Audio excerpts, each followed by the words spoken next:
do you see from your cultural perspective? One thing I do see straight away is country that hasn't changed much at all in the last 8 to 10,000 years. I look at this and this is just home.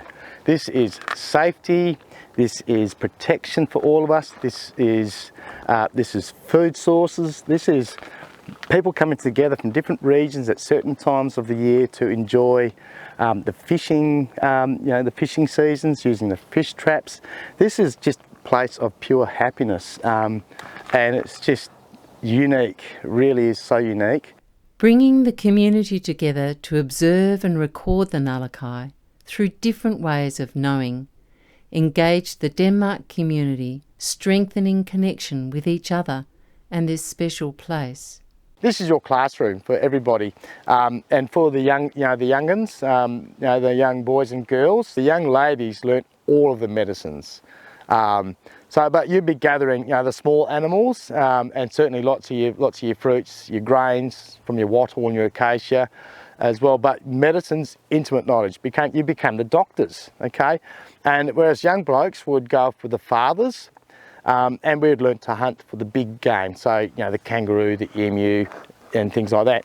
And we had to be quite good at that as well. And we'd make some of the bigger tools like the axes or the quoich, the tullock, which is a little club, and the boomerang, the curl. The young ladies also had their main tool, which was the digging stick or the walking stick called the wanna. But also they also did make tools called tarps, which is like a little serrated edge knife, and using resin from the blackboy tree, the parlak tree, as well. So, but if you were really, really good at something, you would be honed onto it. So everybody in the family unit had some special role, whether it's the person that was the fire person, the medicine woman, also maybe the main hunter. Everybody had a role to play.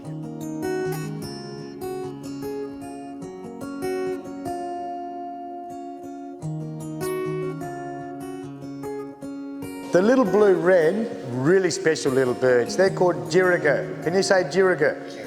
Jirriga. Yeah, and they have a really, really special job amongst all the other animals. They're little messenger birds. They have to pass on messages between all the other birds and animals in the bush, okay? And because of that, because they're so important, no other animal can touch them.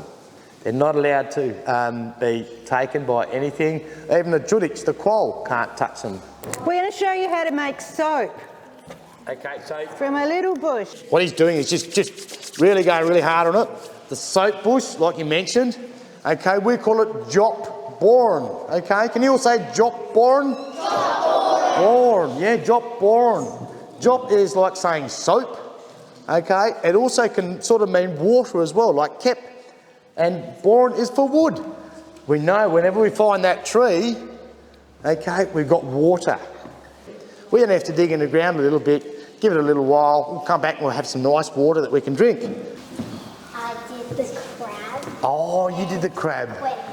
And the quenda. I painted this little blue banded bee. Beautiful. Oh, little blue banded bee. Oh. And the moth. So summertime, you'd wear it just like this young fella was wearing it a moment ago, like that, and it keeps you nice and cool. Are you cool? See how fast it works? Now you've got the fur on the inside, so this is how you work through winter. Now, are you feeling warm? Yes, Larry. What's this? Right. The yuwal, that's what we call the paper bark. Yuwal? Yuwal.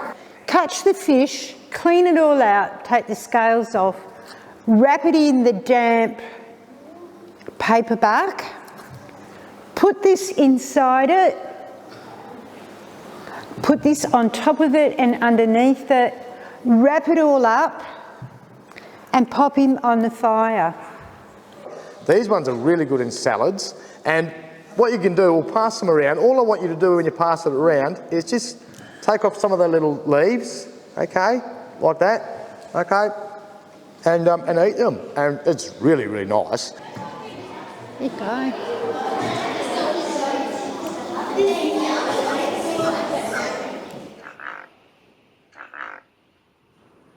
This is where we all come together today on magnificent Nullaki to sit, learn, laugh, talk, share, looking around and observing everything. And the whole festival is called Nullaki because Nullaki means seagrass. And for First Nation people, it's that understanding that Nullaki is the fundamental for the health of our inlet. We started in 1996 doing this, and in that time we would have revegetated about 260 hectares on farm. But the biggest thing that has an impact is doing nutrient mapping on the farms. So we go out to farmers and then we analyze those for phosphorus, potassium, sulfur, pH, and phosphorus buffering index. So that's how well the soil actually binds phosphorus. And the whole focus of this is to show farmers or demonstrate that they probably don't need to be applying any more P or any more phosphorus than what they already have. So 80%, we found that 80% of the paddocks in the catchment actually have more phosphorus in the soil than what's required for maximum production. So this is called a Secchi disc, and we lower it in the water. And the moment where you don't see it anymore, that's where only 1% of the ambient light is going down, and that means that algae and other plants like phytoplankton, microalgae and seagrass don't have enough light to grow anymore. So it's a very simple tool to measure how far the light travels down into the water. Oxygen, around 6.8, that's good. So in that couple of centimeters, 30 centimeters, it's going from brackish to saline water. So there's river flow coming in, sitting at the top, and then the estuarine water, which is more saline, sits at the bottom.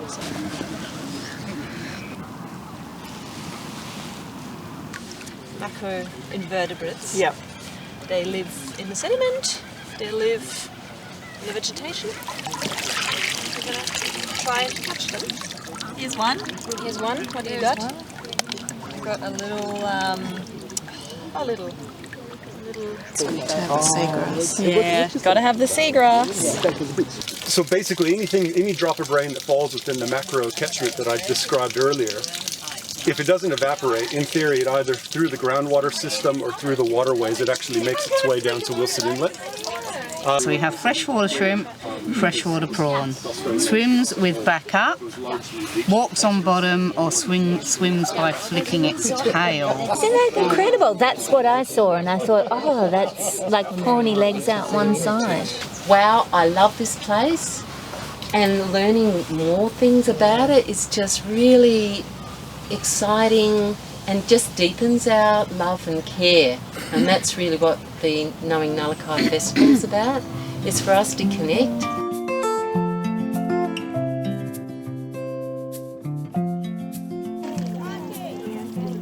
Need to get through this, need to get through this.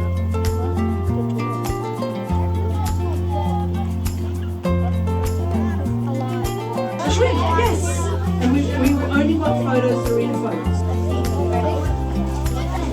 No, you don't take it out. Of these, because you might think, well, this is going to find spider in the water, are you? So you want to think about the aquatic animals that you're likely to find. You might find these. There's more than one.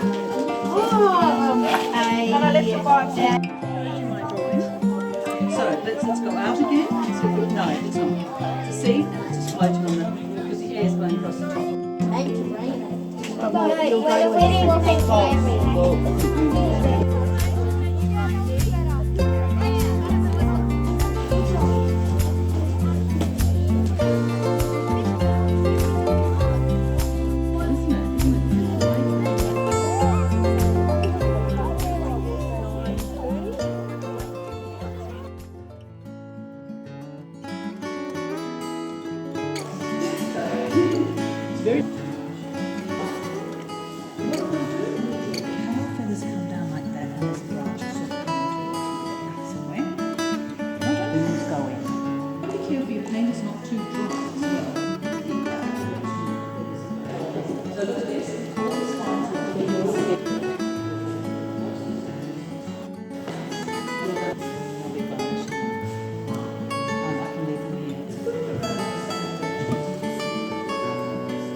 A little bit more brown.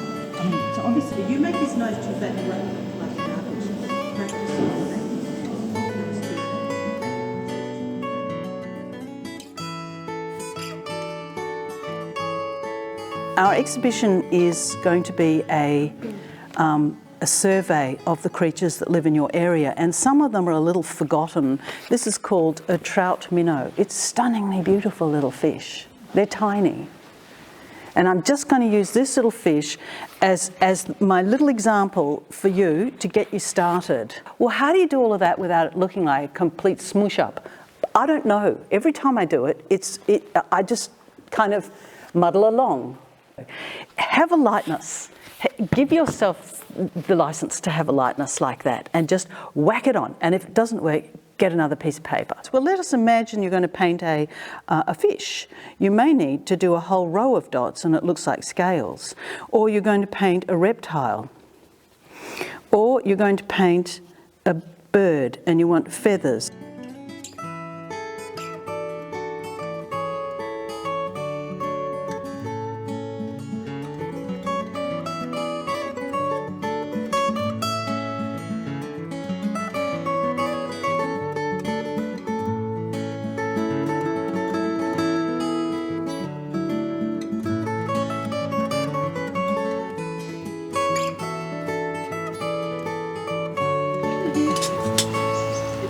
Oh, that was good. Whoa. Oh, hopefully that's fine. It's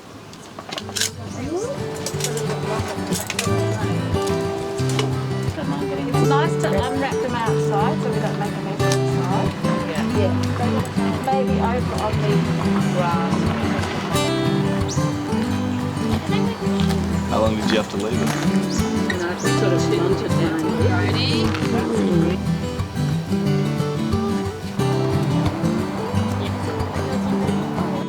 So that's cute. Yeah. Or like, yeah. Right out. Yeah. Or like, yeah. Do I have putting one in mine?